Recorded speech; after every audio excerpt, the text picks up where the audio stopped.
ito ang aking breakfast ngayon. See? Brunch. Saba. Okay. Ano ako kaso kanina, nag-exercise. Dapat pala yung linawot. Binidyo ko. Aw, init. Sobrang init. Kumusta sa inyong lahat dyan? Hello everyone.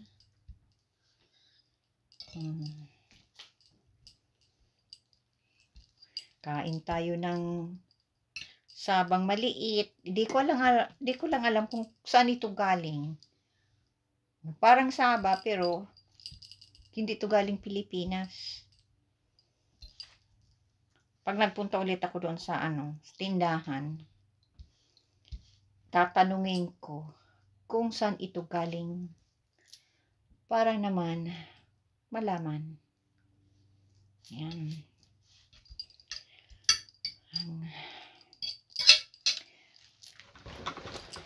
Okay.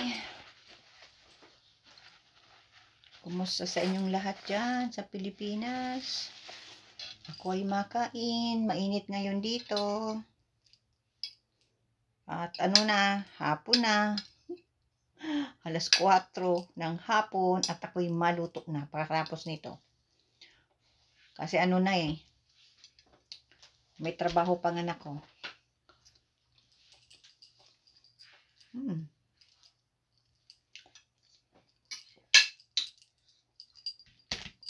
Alisin natin ang salamin para makita ang aking kagandahan.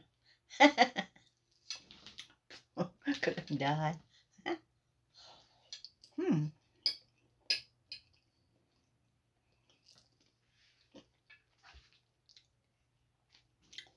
The best talaga ang sabang Pinoy.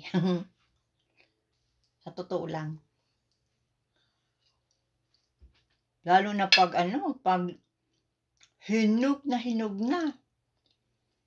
Yun ang paborito ko. Tapos, lalagain mo. Ang sarap talaga. Kaya lang, walang sabang dumadating dito. Sana meron.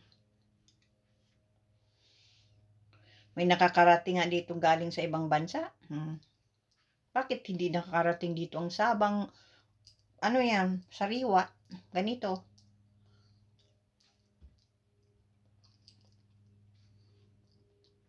Ang sabang nakakarating dito ay iyong frozen.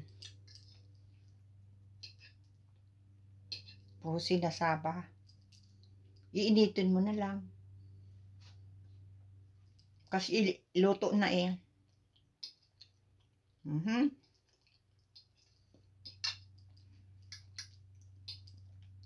Simba ako matapos na itong video ito, maraming salamat sa inyong panonood at God bless everyone.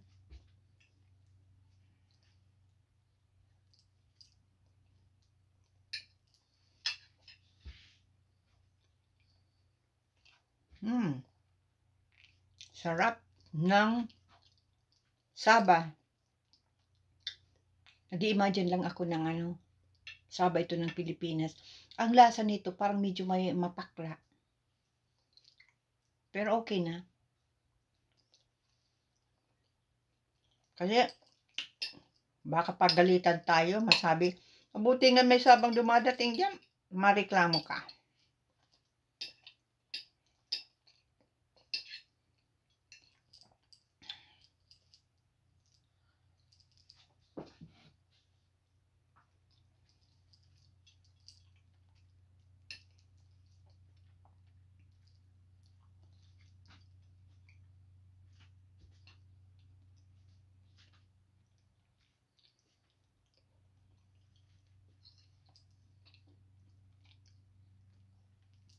Kanina nagkain ako ng linawot. Yan ang brunch ko. Tapos pagkatapos ng linawot, ito hindi ko lang nabidyoan yung linawot ko. Dapat pala binidyo ko.